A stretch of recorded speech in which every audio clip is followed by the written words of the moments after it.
coming into Arlington with the points lead, and leading without it is definitely not the way that Julien Beaumer wanted his night to go. With a 6th, 8th, and 4th finish in the Triple Crown format and a 6th overall, he is now 6 points behind Hayden Deegan in the championship.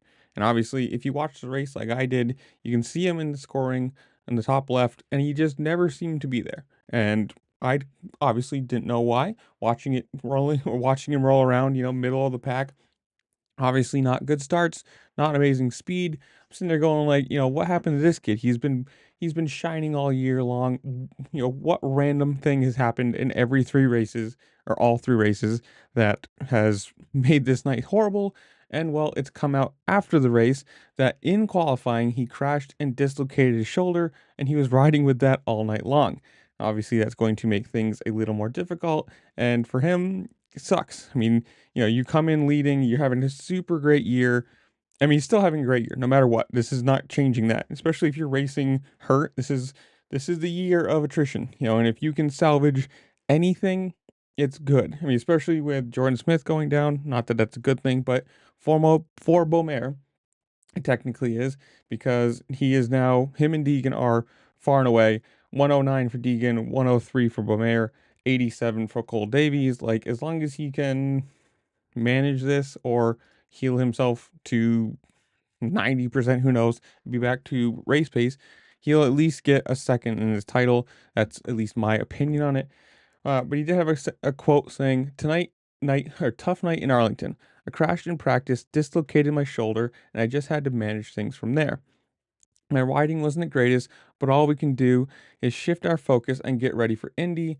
We'll get the shoulder checked out this week, get back to work, come out swinging. Now, it's going to be a hard one coming back for Indy because it's an East-West shootout. So you're going to have, his championship plus the East guys. And if you're not feeling 100%, this is the race where you can lose a lot of points, because if you've got all the other guys from the other coast finishing in front of you, you're having a massive point drop, and it could be bad for his year. I mean, like I did say, yeah, he probably get second. Cole Davies is 16 points back, so he does have a okay cushion. Not the greatest thing in the world, but if you can manage this, if you can score some points, and I mean, if he's finishing in front of Cole consistently for the rest of the rounds, he'll have second in this title. I don't think he's going to win it now. Point, the point deficit already, and then you start giving Deegan some confidence and some momentum. I think this is where the championship turns. But you gotta say, incredible year for Julien Beaumer so far. Second year, just obviously stamping his name on the map, saying I'm here and I'm going to be a contender. I'm excited for this. Obviously, this sucks. You never want to see a championship get decided by an injury, and you never want to see anybody, I never want to see a championship or an injury in general. It's just not a good thing. But hopefully, knock on wood, he can get it checked out. Hopefully, it's fine. There's no ligament damage or anything like that, and we don't lose him like most people else in this title. But I don't know. Comment down below. You guys tell me. Do you think he's gonna be fine? Do you think he's going to be good in the triple or in the East-West showdown? Do you think this is going to come out and he's going to have surgery like everybody else? Whatever it is, comment down below. Tell me what you think.